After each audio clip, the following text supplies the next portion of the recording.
Amachenya miriato, baba. Amachenya miriata, amacheno machega giteire. Eno machega giteire, baba. Eno machega giteira, amachenya mutike gochenyo. Hello, my name is Grand Master Masese. I'm from Kenya, but I was born in Kisii, in Nyamira district. I played the opokano from Kisii people, Kisii community in Western Kenya. Opokano is 8-string instrument of the Gusii people. You see, Gusii is a Swahili dialect, 3 million speakers. So I was 9 years. I was sent to one of my grandmother's sister's place, and I found they play the instrument, which I really used to like. I used to hear the sound, how it's played, and I really liked it.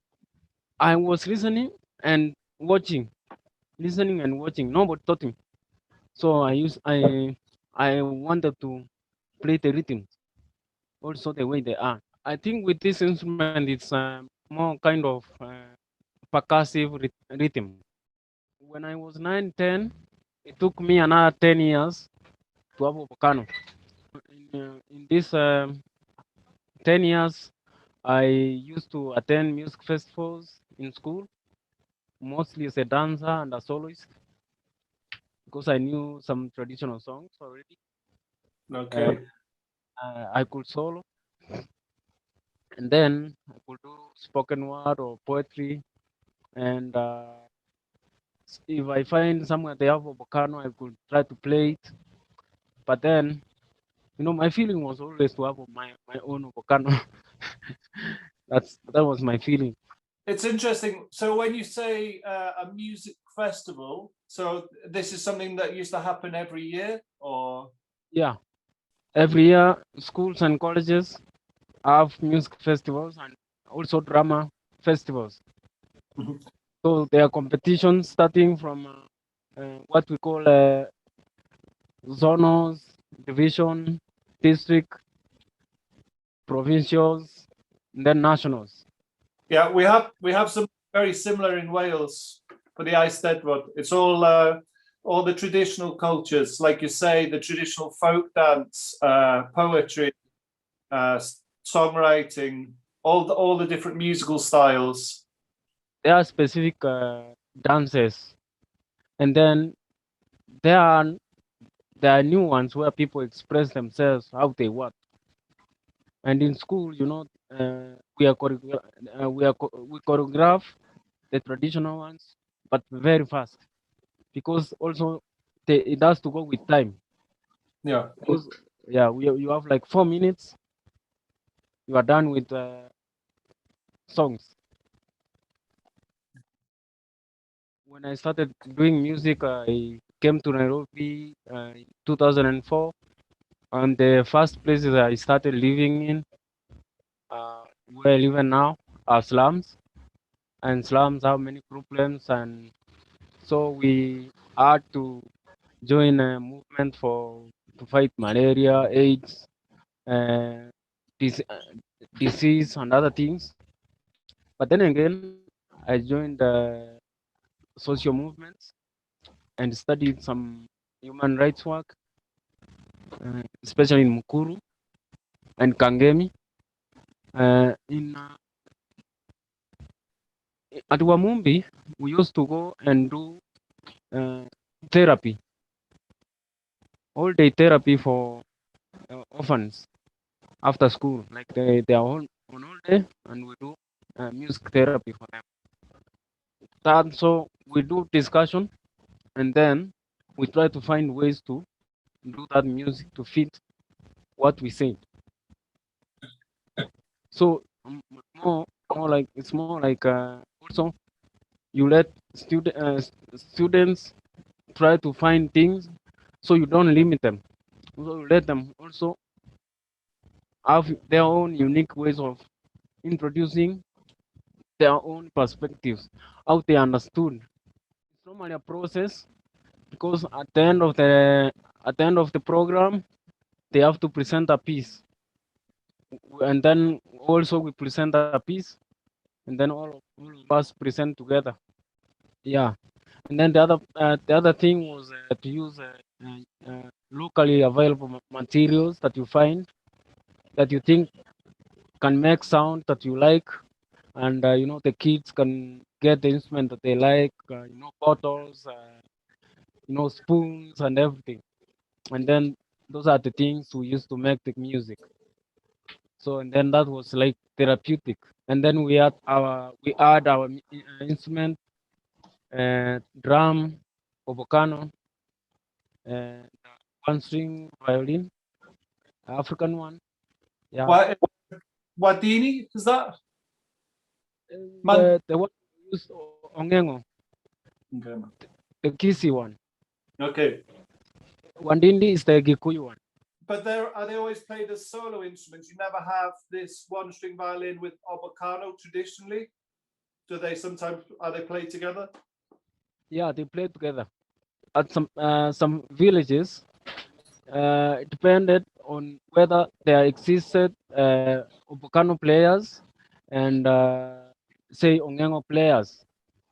So if they existed, then they always kind of interacted in a way. But there are villages that there are no either of the musicians. So you find that is one instrument or this other instrument. Actually, what I can say is that obokano is not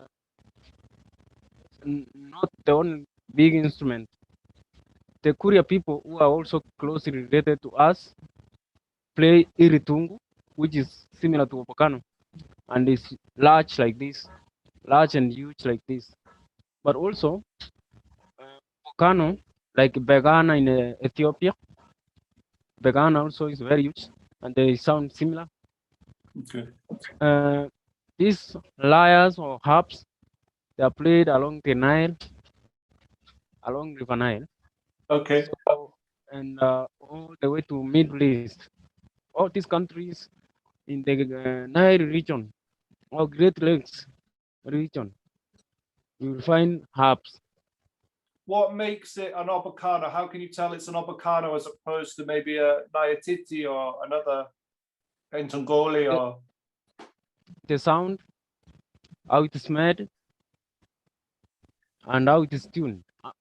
So other instruments have less, like one stick on the bridge.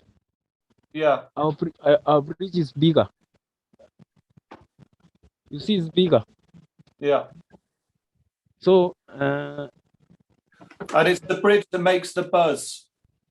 yes, and actually, when making these instruments traditionally, okay, in the past, our elders used to make them by the waterfalls.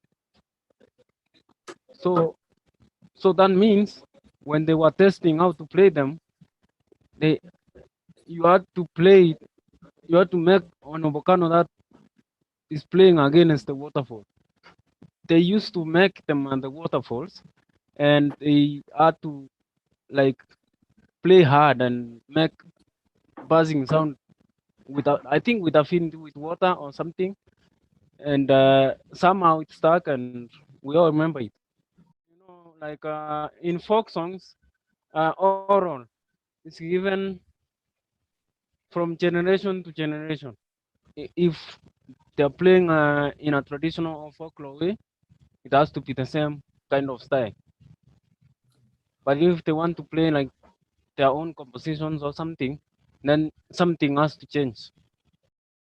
Well, when it comes to notes, most of us musicians traditionally, we don't know notes.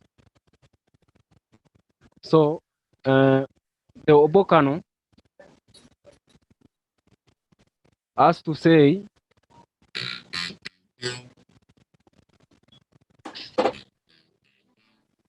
so obokano.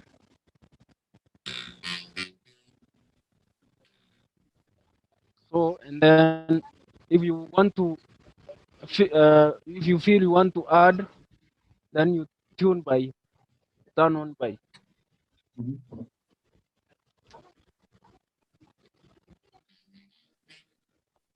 So but what happens nowadays is that with other musicians and maybe studios, we are able to tune with the keyboard maybe, and normally the obocanno is on minor.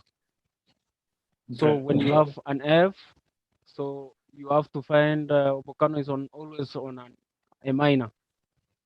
So Right. and it's kind of difficult to find it sometimes. So then depending on the weather, like the sun, the wind, or rain, so it kind of affects skin contracting, and the skin has to get sun. If it's wet, there's no music. We mentioned that the tree it's rare now to get this tree. It's harder to find. Yeah, in our area it's so hard to find it, but I saw many of them in Tanzania. Okay. The tree is called Omotembe, Erythrina abyssinica. Yeah. So it's rare to find it. It's almost becoming extinct in our region. Is that to do with farming or climate change? Or It has to do with something to do with people started farming on hills and mountains, hills and on mountains where there were like small forests and bushes and trees, all those trees there. So you hardly find those there. So you find farming. okay. I'll ask while we're here. So I know that you've done some work with climate change as well, or climate change monitoring. What's that work? Yeah, there's an organization in Nairobi called Fahamu. So Fahamu, they have a program where they do, project with farmers, especially indigenous farmers, and they have also a project there to teach about dangers of climate change on farming, on like things like nanotechnology and stuff like that. So I used to go play music before we start the stations in the field, and also participate in advising the farmers on these particular themes. So we're like in science, they will come make seeds like the ones you have, and then bring the seeds for you, and then when you plant them, next time you are not going to have seeds to plant, so you have to rely on buying the seeds, and then so that is not going to be sustainable for you, because indigenous seeds, they keep growing all the time. So, and there was also another organization called IBON International from Philippines. It was in partnership with them. Yeah, it's an important point, because without sustainability, the business is always controlled. If the farmers always have to come back to buy crops, then it breaks this natural cycle. For me, is that we like in the East Africa and the British connection is kind of not not very common in terms of cultural engagement. So it's not there. So that's the negative side. So the positive side is that to have more connection between maybe exchanges, research. There's a lot to do. Like we used to do with the British Council program there with them. It used to be good. In around 2008. The program was called WAPI. But then it ended because the director left. So that was it.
Guárdame.